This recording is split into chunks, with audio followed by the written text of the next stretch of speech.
किशोर जी खाने की मेज़ पर आकर बैठे और जैसे ही खाना थाली में लिया तो देखा आज फिर सब्ज़ी में तेल और मिर्च बहुत ज़्यादा है। वैसे ही किशोर जी का कोलेस्ट्रॉल और डायबिटीज़ बहुत बढ़ा हुआ था। डॉक्टर ने उन्हें ज़्यादा तेल, घी और मिर्च वाले खाने से दूरी बनाए रखने को कहा था, लेकिन बहू निशा को कहने से भी क्या फ़ायदा था। वह तो वैसे ही भी अपने ही मन की करेगी। अभी कल की ही बात है जब किशोर जी ने निशा से कहा था कि उनके लिए कम शक्कर वाली चाय बनाया करे। तब निशा गुस्से से बोली थी, मुझे फीकी चाय अलग से नहीं बनती पापा जी, पीना है तो पीजिए वरना रहने दीजिए।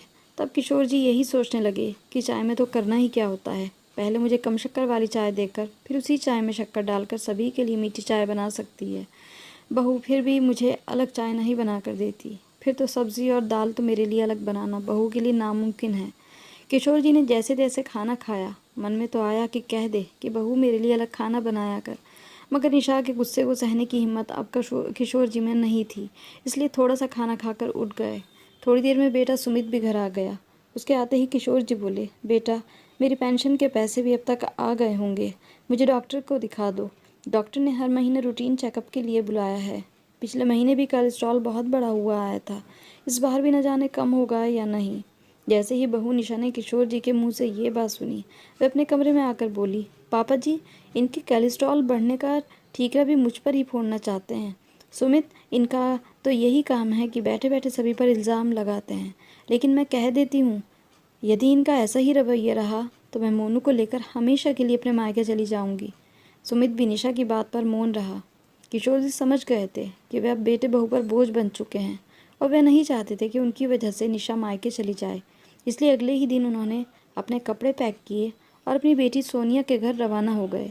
सुमित को जैसे ही पता चला कि पापा हमेशा के लिए उसकी बहन के, उसके चेहरे की हवाएं उड़ गईं, क्योंकि पापा के साथ उनकी हर महीने की पेंशन भी चली जाएगी। थोड़े दिन बाद निशा के मायके से बुलावा आया। निशा की भाभी सुधा का फ़ोन था। वह बोली, दीदी आर्यन का जन्मदिन है तो आप सभी को ज़रूर आना है और यहाँ खाना खाकर ही जाना होगा। निशा वैसे भी किशोर जी के उनकी बेटी के पास चले जाने के बाद बहुत खुश थी। वह बोली, हाँ भाभी हम लोग ज़रूर आएंगे। निशा सुमित और अपने बेटे मोनू के साथ अपने मायके चली गई।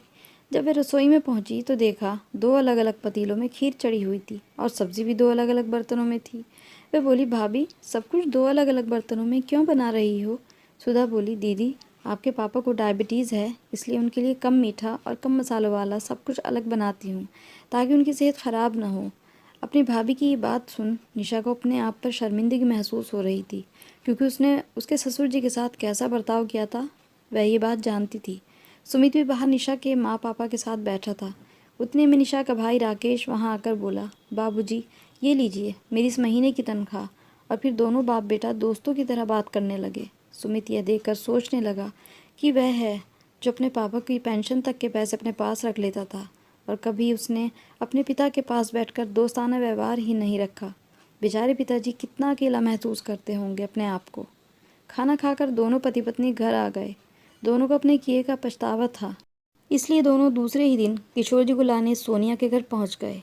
वहां जाकर पता चला कि किशोर जी सोनिया के पति मोहित के साथ सैर पर गए हैं। सोनिया ने भाई भाभी को जूस और अंकुरित नाश्ता दिया और बोली, पापा की सेहत अब काफ़ी ठीक है। रोज़ तुम्हारे जीजा जी और पापा सैर पर जाते हैं, फिर आकर यह नाश्ता करते हैं।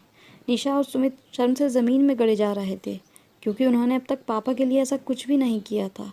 उतने में किशोर जी और मोहित लौट आए। सुमित बोला, पापा हम आपको घर लेने आए हैं। यह सुनकर किशोर जी एक पल के लिए ठिठक गए, क्योंकि वे फिर से अपमान सहने बेटे बहू के साथ वापस जाना नहीं चाहते थे। पापा जी हम लोगों से बहुत गलतियां हुई हैं, मैं बहुत बुरी हूँ पापा जी, मगर सुना है एक बाप तो अपने बुरे से बुरे बच्चों को माफ़ कर देता है। क्या आप मुझे माफ़ नहीं करेंगे? हाथ जोड़कर बोली निशा। सुमित भी हाथ जोड़कर खड़ा था। किशोर जी के सामने दोनों का यूं उतरा हुआ चेहरा देखकर किशोर जी भी उनके साथ वापस घर चलने के लिए तैयार हो गए। तो दोस्तों, बड़े बूढ़े माता पिता कभी बोझ नहीं होते, बल्कि ऐसे बच्चे धरती पर बोझ हैं जो अपने माता पिता को बोझ समझते हैं। इस कहानी से हमें यही सीख मिलती है। कहानी अच्छी लगी हो तो इसे लाइक ज़रूर कर दें, शेयर ज़रूर करें और कमेंट करना ना भूलें और मेरे चैनल को सब्सक्राइब भी ज़रूर कर लें। कहानी देखने के लिए बहुत बहुत शुक्रिया।